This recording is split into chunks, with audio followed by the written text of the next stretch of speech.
Mesdames et messieurs, bonsoir et soyez les bienvenus pour cette nouvelle édition de votre journal de 22 heures à la une dans l'actualité. À la une dans l'actualité nationale, le ministre Moumine Hassan Barre a plaidé pour la tolérance à la défense des droits palestiniens lors de la 9e conférence islamique qui s'est tenue en Arabie Saoudite. Toujours dans l'actualité nationale, direction le sud, où Alès Sibié est au cœur des célébrations de la journée internationale de la jeunesse. Et enfin, dans l'actualité internationale, nous verrons en fin de journal, aux États-Unis, la lutte contre les flammes continue au nord de la Californie. C'était les titres, merci si vous nous rejoignez. Eh bien, à la une, je vous le disais dans le titre, le ministre des Affaires musulmanes et des biens Waqf, M. Moumine Hassan Barre, a représenté la République de Djibouti à la 9e conférence des ministres des Affaires musulmanes et des Waqf et dans le monde islamique, qui s'est tenue à la Sainte Mecque durant la première semaine du mois d'août, organisée par le ministère saoudien des Affaires islamiques et de la Da'wa de l'Ishad, Dr Abdulatif Ben Abdulaziz Al-Sheikh, sur le thème « Le rôle des ministres des Waqf et des Affaires islamiques dans la promotion des valeurs du juste milieu et de la tolérance ». Sous le thème accompagné, le ministre a été accompagné du secrétaire général Chouaib Adjeb, du directeur général de Diwan des biens Waqf, El-Menour Jama, du directeur général de l'Institut Al-Wasatiya. 10 sessions de dialogue et de débats ont rythmé la conférence, offrant ainsi une plateforme d'échange sur les thèmes tels que la lutte contre l'extrémisme, le terrorisme ainsi que l'islamophobie. Cette rencontre a également permis aux participants de partager leur expérience et les bonnes pratiques en matière de da'wa, particulièrement à l'ère de la communication digitale et des nouvelles technologies de l'information. Rappelons que la 9e conférence des ministres des Affaires islamiques a également appelé à une position ferme en faveur de la cause palestinienne, réclamant la protection du peuple palestinien contre les attaques brutales et le génocide, ainsi que la cessation de l'agression contre Gaza et la reconnaissance du droit des Palestiniens à établir un État indépendant sur les frontières de 1967 avec Jérusalem-Est comme capitale. Elle a insisté sur le rétablissement des droits et leurs droits légitimes pour parvenir à une paix juste et durable et a exhorté toutes les organisations caritatives humanitaires et des secours, qu'elles soient officielles ou civiles, à soutenir le peuple palestinien, à se tenir à ses côtés dans cette épreuve et à œuvrer pour mettre fin à ses souffrances.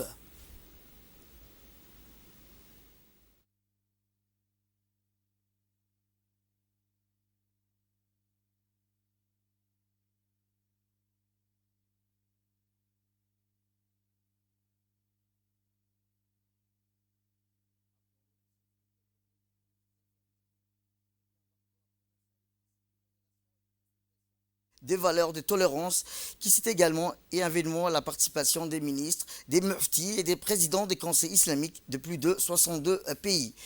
Et d'emblée, le ministre Moumine Hassan Barre a exprimé ses sincères remerciements et sa gratitude à son frère, le ministre des Affaires islamiques du Royaume d'Arabie Saoudite, Cheikh Dr Abdulatif Ben Abdulaziz Al-Sheikh, pour l'invitation et pour ses efforts dans l'organisation de cette importante conférence. Il a souligné que cette conférence est l'aboutissement d'une série des initiatives lancées par le Royaume afin de promouvoir les valeurs de modération dans le monde islamique, en affirmant que cela reflétait la volonté du Royaume d'Arabie Saoudite de renforcer le dialogue et la coopération entre les pays islamiques et d'activer le rôle des bin Waqf des affaires islamiques dans la diffusion des valeurs de modération, de tolérance, de paix et de coexistence. Le ministre a profité de cette occasion pour présenter l'Institut Al-Wasatiya, un élément central de la politique djiboutienne dans la promotion de la modération et des tolérances, inauguré, rappelons-le, en mars 2023 par le président de la République, son Excellence Ismaël Omar Guelleh. Cet événement dédié à mettre en avant les valeurs de l'entente et la culture de paix était destiné à devenir un centre d'excellence régional. En encourageant le dialogue et l'échange, Djibouti aspire à contribuer à la diffusion de la culture de la paix, de cohésion sociale et de coexistence. Le ministre a précisé que cette initiative s'inscrit dans la continuité de la politique paix d'ouverture du président Ismaël Omar Guelleh, qui a fait de Djibouti un havre de paix dans une région souvent instable. Dans sa déclaration finale, lors de la conférence, il a salué également les efforts déployés par les États membres en matière de coordination, de coopération et d'échange d'expertise entre les ministres des Affaires islamiques. Par ailleurs, les participants ont souligné l'importance de protéger les valeurs morales et familiales des sociétés musulmanes, exprimant le rejet de toute tentative d'imposer des nouvelles configurations contre nature de la famille. Retour à Djibouti, direction le sud du pays où je vous le disais dans le titre, la journée internationale de la jeunesse observée chaque année le 12 août qui sera célébrée cette fois-ci dans la région d'Ali Sébié. C'est ainsi qu'une importante délégation conduite par la ministre de la Jeunesse et de la Culture, Dr Hibo Boumil Assoué, s'est rendue hier après-midi en terre à Séjouk. Une délégation composée des cadres du ministère de la Jeunesse et de la Culture de plus de 150 500 jeunes issus des CDC de la capitale et des régions de l'intérieur. Cette journée est une occasion de reconnaître les contributions essentielles des jeunes à la société et de mettre en lumière les défis auxquels ils sont confrontés. Les thématiques de la journée cette année, déclic au progrès, les parcours numériques des jeunes pour le développement durable. Ainsi, à l'instar des autres pays, la République de Djibouti, à travers le ministère en charge de la jeunesse, célèbre chaque année la Journée internationale de la jeunesse. Elle est cruciale pour encourager l'engagement de l'action des jeunes en soulignant leur potentiel à conduire des changements positifs. Cette année, la région Haute et Ali Sébié, il aura lieu du 10 août au 12 août et fera l'objet d'un programme riche, inclusif et varié au profit des jeunes de la capitale et des régions de l'intérieur, avec la participation première des autorités de la préfecture, du conseil régional de la région, la mobilisation de 2 sous-localités, d'Asbio et Assamo, en partenariat avec plusieurs institutions et associations des jeunes et en collaboration avec le bureau de coordination résident des Nations Unies. Enfin, l'événement coïncide avec les activités estivales. Cela sera l'occasion également d'effectuer des journées d'échange entre les jeunes.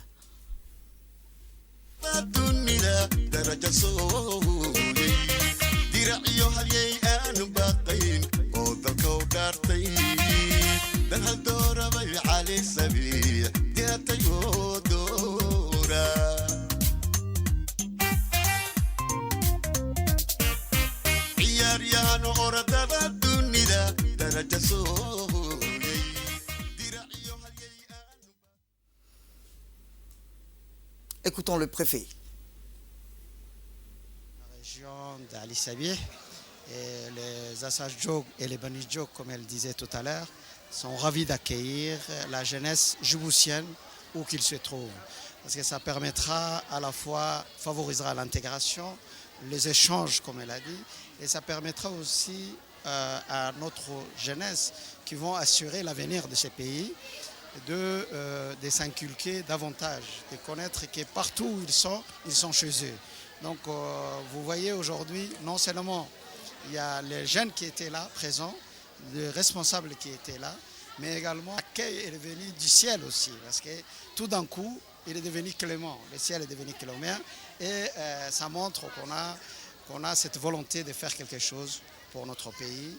Et certainement, il y aura des retombées économiques, que ce soit les restaurations, que ce soit... En tout cas, ces 4 jours, la ville sera animée.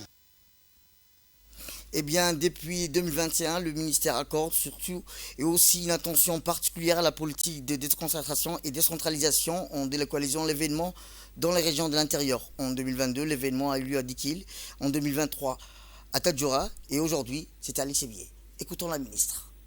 C'est un vrai plaisir d'être à Ali Sébié avec toute la jeunesse djiboutienne.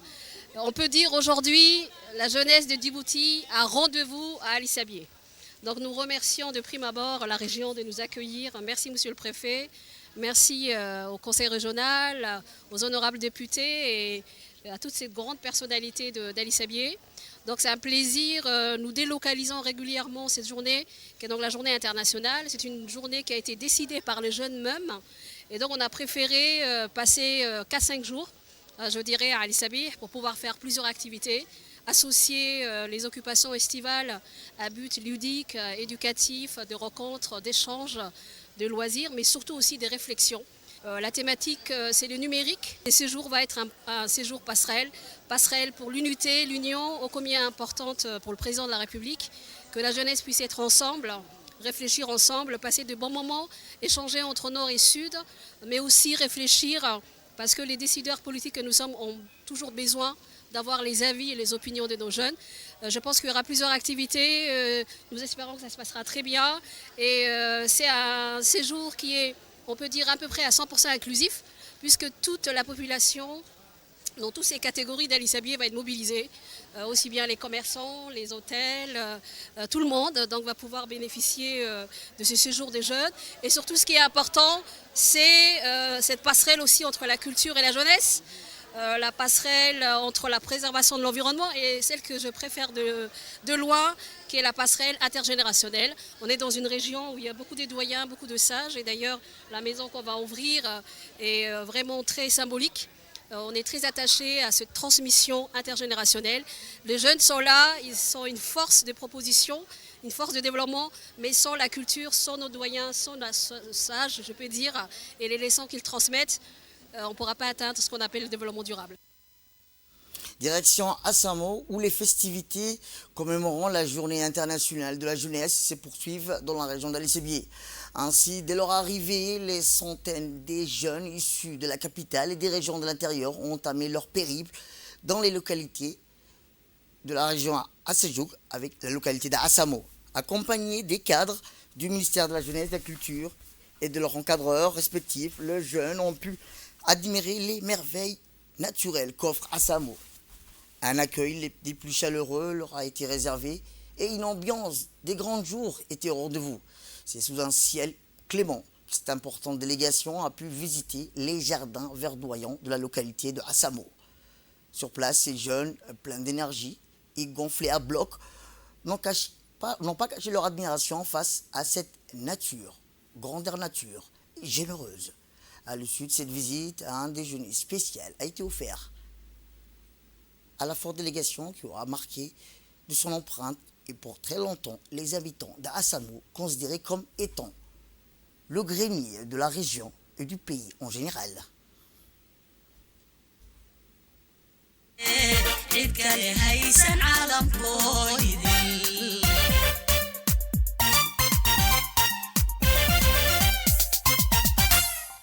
Assamo waxay ku cantahay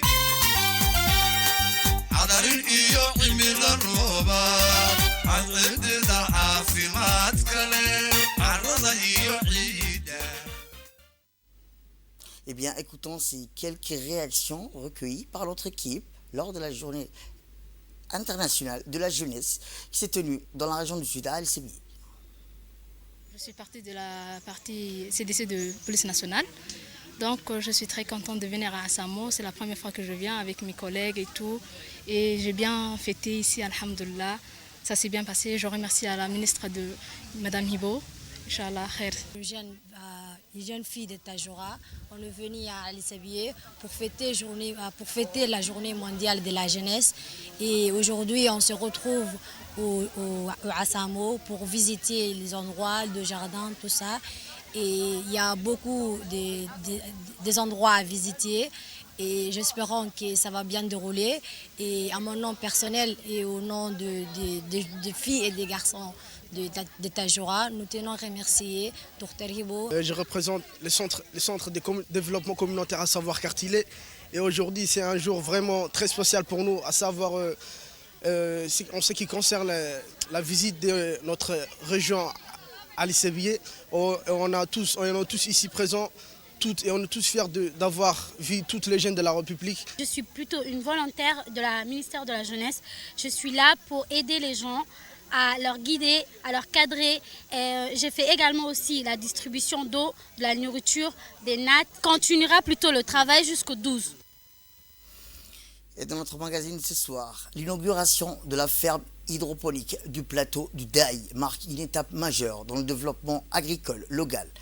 Grâce à ce projet innovant porté par le conseil régional du Tadjoura, les autorités locales veulent faire de cette ferme un exemple et un modèle pour inciter d'autres initiatives agricoles innovantes à travers le pays. C'est un reportage de Adnan Alita et de Ahmed Ahmed.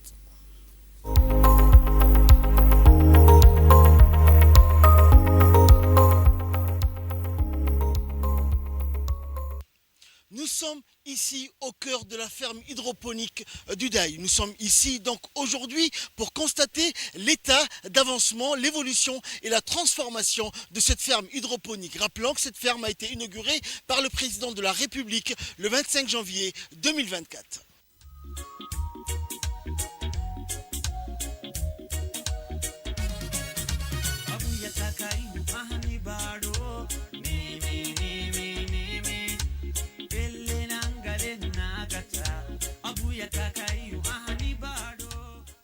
L'inauguration de la ferme hydroponique du plateau du Daï marque une étape majeure dans le développement agricole local.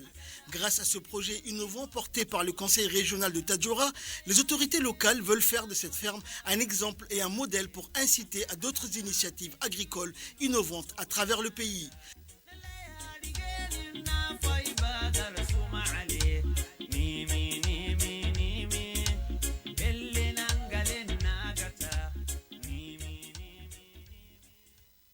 Placé sous l'invitation du président du conseil régional de Tadjoura, Omar Hussein, également président de l'ANCLD, la cérémonie d'inauguration de la ferme est une étape cruciale dans la réalisation des objectifs agricoles du pays. Cette ferme contribuera à accroître la production alimentaire locale et à renforcer la résilience du secteur agricole face aux défis environnementaux. C'est également un atout en termes de sécurité alimentaire dans une région confrontée aux problèmes du changement climatique.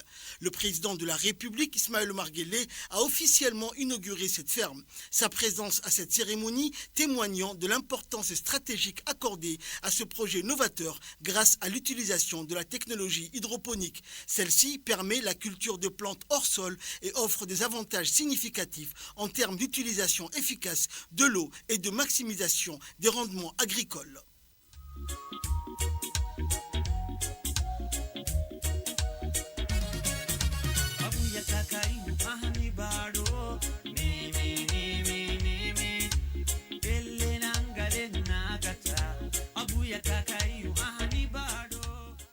Alhamdulillah, tasaku akil baru habba, inauguré abemi culture hors sol.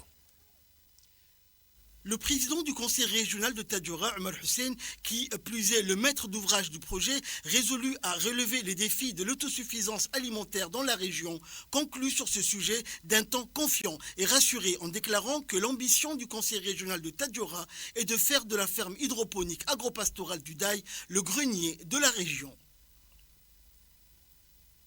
Pour le président Omar Hussein, la réalisation de ce projet était indispensable. Il a indiqué que ce projet de ferme hydroponique a demandé énormément de moyens techniques et financiers. Beaucoup d'obstacles ont dû être surmontés et beaucoup n'y croyaient pas.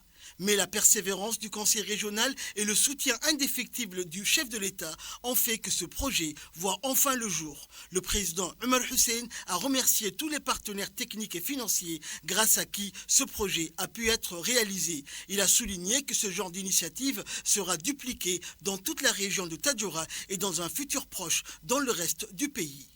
Akil abanam kadu dikhil takke ali sabih takke hayul takke hartal takken kiyanama. تهي كيه بسهبة النهوي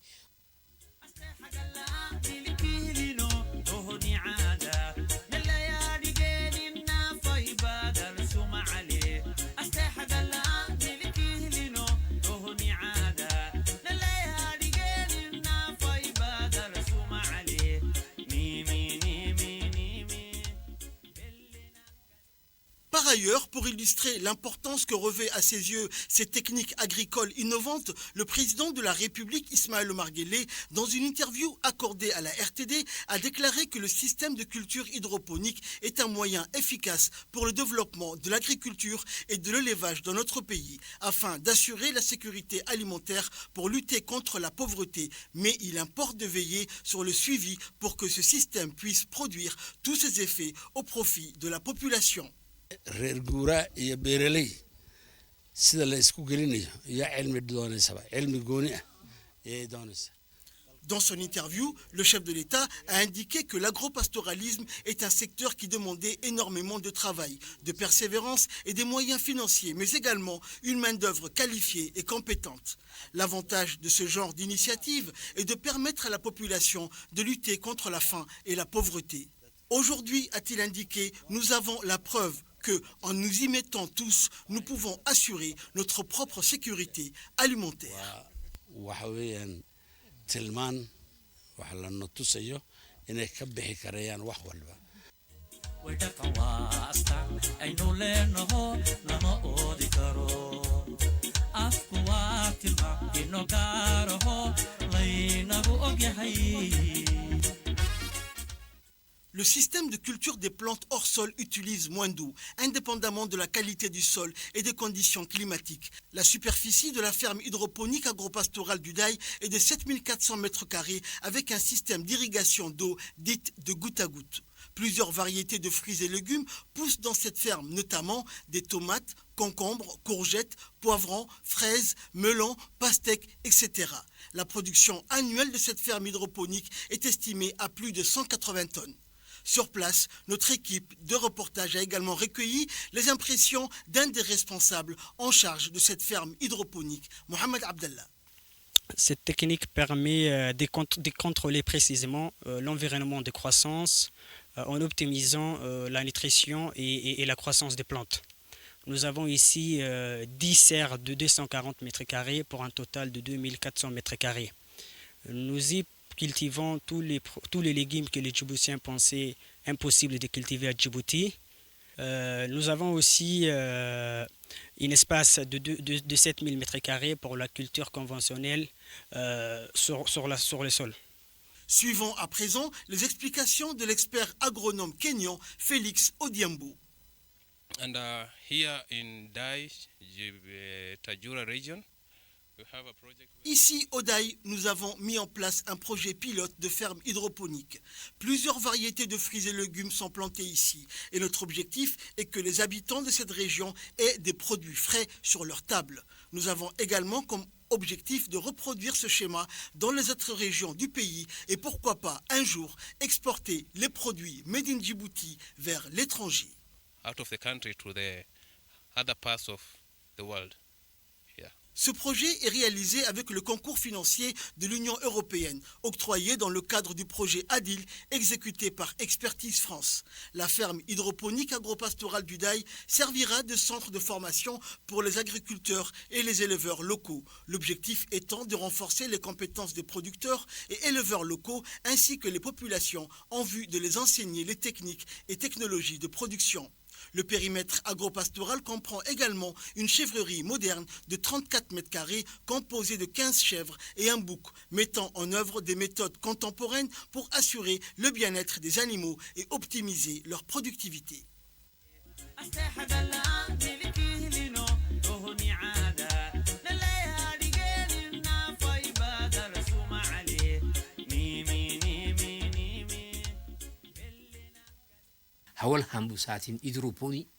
Le président du conseil régional de Tadjoura, Omar Hussein, a indiqué que c'était bien la première fois qu'un projet de système de culture hydroponique qui permet d'augmenter les rendements de production par rapport à la culture du sol avec une consommation moyenne de 70% d'eau de moins que la culture en terre voit le jour dans notre pays. Le projet de ferme hydroponique agropastorale est aujourd'hui effectif et opérationnel. C'est un projet innovant qui demande très peu de ressources en eau et dont le rendement est très important. Le système hydroponique est un projet futuriste reconnu dans toute l'Union européenne et le conseil régional de Tadjoura est le précurseur de ce système agricole dans toute la République de Djibouti qui a donné ses fruits aujourd'hui. L'hydroponie, avec le soutien indéfectible du conseil régional de Tadjoura, promet d'ouvrir la voie à une Djibouti plus verte, plus prospère et plus durable. Un exemple inspirant qui devrait susciter l'admiration bien au-delà des frontières nationales.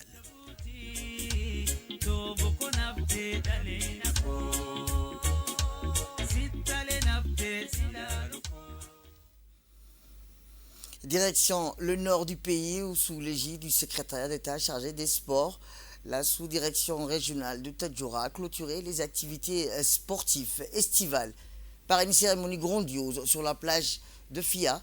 Cet événement attendu et préparé avec soin a rassemblé sportifs, officiels et habitants de la ville offrant un spectacle de haut niveau et une ambiance festive. Au programme de cette journée mémorable, de grandes compétitions ont été programmées, notamment le beach football, le beach volleyball. Ces disciplines bien adaptées au cadre paradisiaque de la plage de Fia ont permis aux participants de démontrer leurs compétences et leurs talents. La cérémonie de clôture a été honorée par la présence de plusieurs personnalités, notamment le préfet adjoint, Habib Djilani, le vice-président du conseil régional, Abdelkader Maki, le directeur des régions du secrétariat d'État chargé des sports, Omar Hassan, ainsi que plusieurs autres responsables du secrétariat d'État chargé des sports.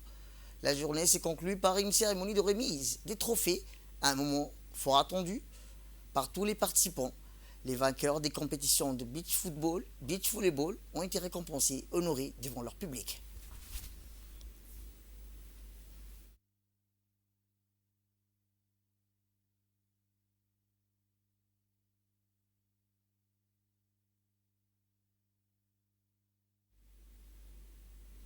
On reste toujours dans le domaine sportif, mais de là nous passons vers le sud où la sous-direction régionale de Dikil a officiellement clôturé hier ses activités sportives d'été lors d'une cérémonie mémorable. Cet événement est devenu un rendez-vous incontournable pour la jeunesse et les amateurs sport de la région, a mis en lumière l'importance de ces genres d'activités dans la région de Dikil. La journée s'est articulée autour de deux belles finales mettant en compétition les meilleures équipes locales de deux disciplines très prisées, le football et le volleyball. Ces rencontres sportives préparées avec soin par les organisateurs ont offert un spectacle de qualité aux spectateurs présents. L'ambiance était électrique. Les premiers instants, la foule, on ne manquait pas de manifester son soutien enthousiaste aux équipes en compétition. Rappelons que parmi les personnalités présentes, plusieurs responsables du secrétaire d'État chargé des sports ont honoré de leur présence. À ce final, le directeur des régions a dirigé la délégation aux côtés du sous-directeur régional de Dikil et autres dignitaires de la région. Les rencontres elles-mêmes ont tenu toutes leurs promesses avec des moments de suspense, de belles actions techniques et un fair play exemplaire de la part des joueurs. À l'issue de ces rencontres, une cérémonie de remise des prix a eu lieu pour récompenser les vainqueurs, mais aussi pour honorer l'ensemble des participants. Des trophées ont été décernés aux équipes victorieuses, tandis que des distinctions personnelles ont été attribuées aux joueurs les plus méritants, saluant ainsi les performances individuelles. Écoutons ces quelques réactions recueillies par notre équipe. Festival d'été qui a été organisé par le secrétaire d'État chargé des sports sous la présence de notre ministre, son Excellence Hassan Mohamed Kamil, ainsi que notre secrétaire général, Madame Khadija El-Wahim. Aujourd'hui, la délégation qui est venue pour la clôture a été à sa tête notre cher directeur régional, M. Omar Hassan, ainsi qu'un ensemble des staffs que nous le remercions. Nous remercions le secrétaire d'État et l'ensemble de son staff et de son équipe pour les jeux d'été qui ont été organisés et qui ont occupé sur la région, surtout la région et l'ensemble du pays, et qui s'est organisé dans les différentes régions aussi. Nous souhaitons que ce jeu puisse se reproduire l'année prochaine, Inch'Allah, et nous disons bonne continuation à notre département. Faits divers pour clore l'actualité nationale. Dans le cadre de la lutte contre la contrebande de 4, la brigade de la douane de PK51 et de PK20, en étroite collaboration avec l'armée de Al-Uné et la sous-préfecture d'Ameljo, notamment la région d'Arta, ont intercepté hier une importante quantité de 4 de contrebande. Eh bien, après avoir été identifiés, les trafiquants de 4 ont préféré abandonner leurs marchandises plutôt que de se faire arrêter. Cette occasion, la marchandise saisie comprenait 20 colis de 4 d'une valeur totale d'environ 1 200 000 francs Djibouti. La brigade de la douane a réussi à brûler cette quantité en respectant la procédure standard en vigueur, en collaboration avec l'armée. La destruction de cette quantité a été effectuée en présence du chef de la brigade de la douane, du PK51, PK20, M. Sulaiman Hassan Al-Jama, du chef du bataillon d'intervention de poste de Ali-Uné, le lieutenant-colonel Mahmoud Assoué. Il convient de rappeler que la contrebande est un véritable fléau qui nuit au développement économique de notre nation. C'est donc à chaque citoyen de mener ses propres luttes pour mettre fin à ce commerce illicite.